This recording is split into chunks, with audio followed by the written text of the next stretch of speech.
Gusto nyo bang makita sumayaw si Len? Alright, kaya naman DJ, bigyan mo naman ako ng budots. Nandiyan DJ. Budots dance para kay Len. Kaya naman DJ, music please.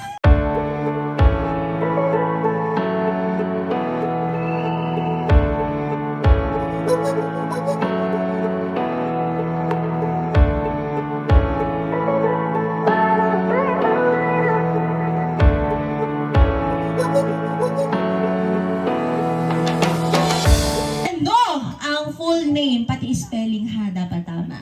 L-H-O-B-B-Y-H. Ah! Ulit! Ulit! Lobby Jaira, go!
So magandang araw at ngayong araw nga ay pupunta kami sa 7th birthday ni Aya at kami po'y manunulungan. Magiging cater po kami. Cater. For today's video. Kami po'y manunulungan bilang tagapaghain ng pagkain, guys.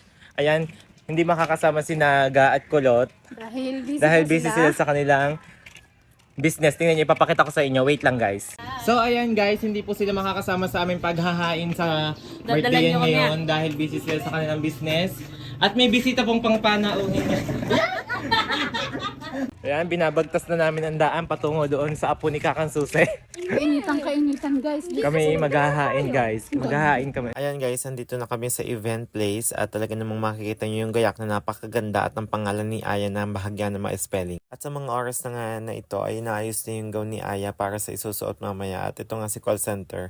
Ani mo inggit na inggit dahil hindi siya nakapagsuot nung 18 years old siya. Yan nga, inggit na inggit si call center dahil hindi niya naranasan mag 18th birthday. Dahil ang naranasan lang niya ay 60th birthday.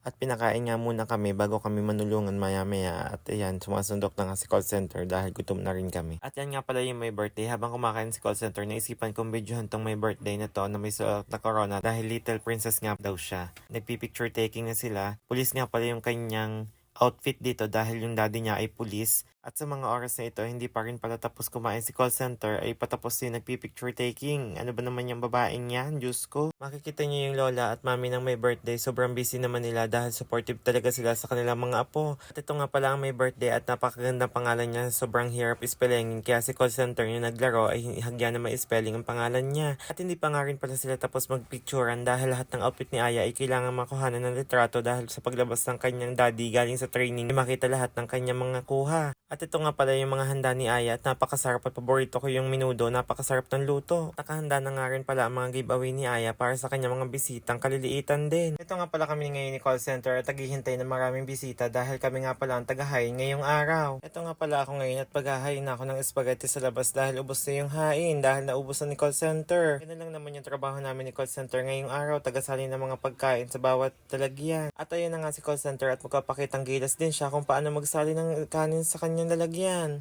Ayan guys, ganyan lang naman yung trabaho namin at ito, nagtitingin-tingin ako ng mga putahe kung ano yung paubos na at aming sasalinan ni Ate Rose. Ito na nga, kinuha ko na nga yung mga gulaman dito sa likod at pinalalagay na dito sa harapan para naman may hain na din mga minatamis. Ito nga pala ang pinakapoging kapatid ni Aya, napaka-cute talaga. Say hi, Zach! Kaya nga pala ang first outfit ni Aya dahil pulis ang kanyang daddy kaya ganyan yung outfit niya for today's video. Ayan nga pala yung kapatid niya at saka yan yung mami niyang sobrang ganda. Naging masaya nga pala ang program na ito dahil sa masigla at masayang host na si Ma'am Jennifer. Shoutout nga pala sa iyo at sa lahat ng Boot National High School at Boot Elementary School teachers. Nga pala ang lola ng may birthday at talaga namang kabang-kaba na siya dahil pinapasayaw sila ng host sa si Ma'am Jennifer. Ayan, at tinuturo nga pala sa kanila kung ano yung step at yan nga pala ang mga kaibigan ni Ate Kiara.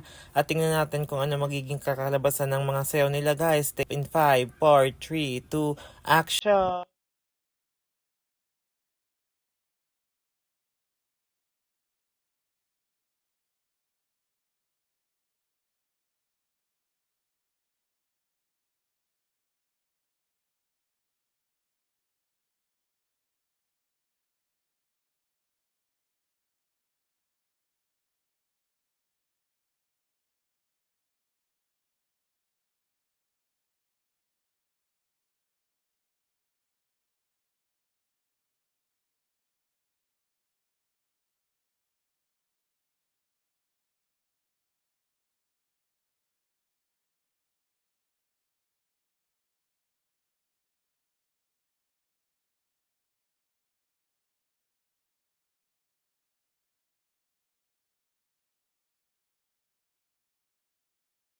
Ito nga pala si call center at nanalo sa spelling bee at naka 20 times nga siya bago niya makuha ang spelling ng pangalan ng may birthday. At ito yung kanyang premium na nakuha. Tingnan natin kung ano magiging reaction niya. Wow, may toothbrush.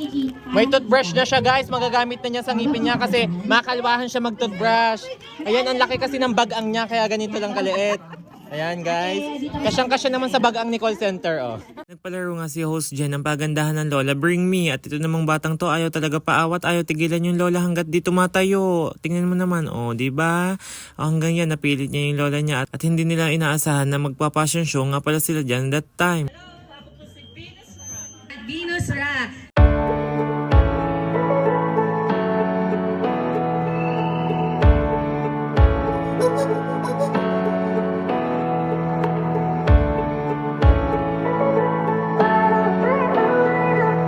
Okay, ready, go!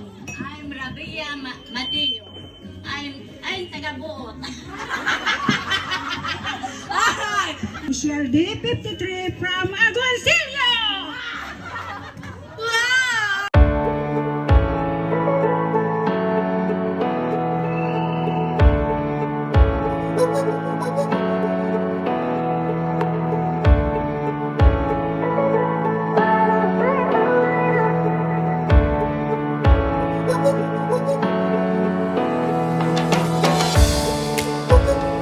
Ayan nga pala yung second outfit ni Aya at naisipan ko nga din pala mag-vlog para paglabas ng daddy niya galing sa training dahil pulis ang daddy niya, mapanood niya ang kaganapan ng birthday niya. Ito nga pala ang Tito Kevin niya at kasali nga sa 7 Bluebells pero bago ibigay yung pera ay sasayaw muna kaya ito hiyang-hiya siya, hindi naman siya talaga dancer. Ito nga pala ang kanyang lolo at kitang-kita kung gaano niya kamahal ang kanyang apo at shoutout nga pala kay host Jen na sobra namang talaga napakasaya mag-host. Ito tinuturoan niya nga pala magsayaw si Kakang Mario at talaga namang kailangan sumayaw bago ibigay ang Bluebells. Pansin niyo naman kung gaano kasigla ang aming host, talaga namang mapapainda ka kahit ayaw mo. Ayan nga pala yung lolo niya, talaga napaka-energetic. Mapasaya lamang ang kanyang apo. Ito nga pala ang kanyang mami at kanyang bunsong kapatid na sobrang namang pogi at ganda. Talaga namang lahi naming Priscilla ang magaganda at gwapo. At dahil wala nga ang kanyang daddy at nasa training pa ng pagpupulis, kaya ito ang ginawa nila, nagprint po na sila ng litrato para mapasaya lamang ang birthday ng kanyang anak. So ayan guys, hindi po talaga mawawala sa mga Batanggenyo ang ipagbalot ang mga bisita. Ayan guys, thank you so much po sa Pahardo and Priscilla family. So, happy birthday po kay Jaira. Ay, kay Mercy to.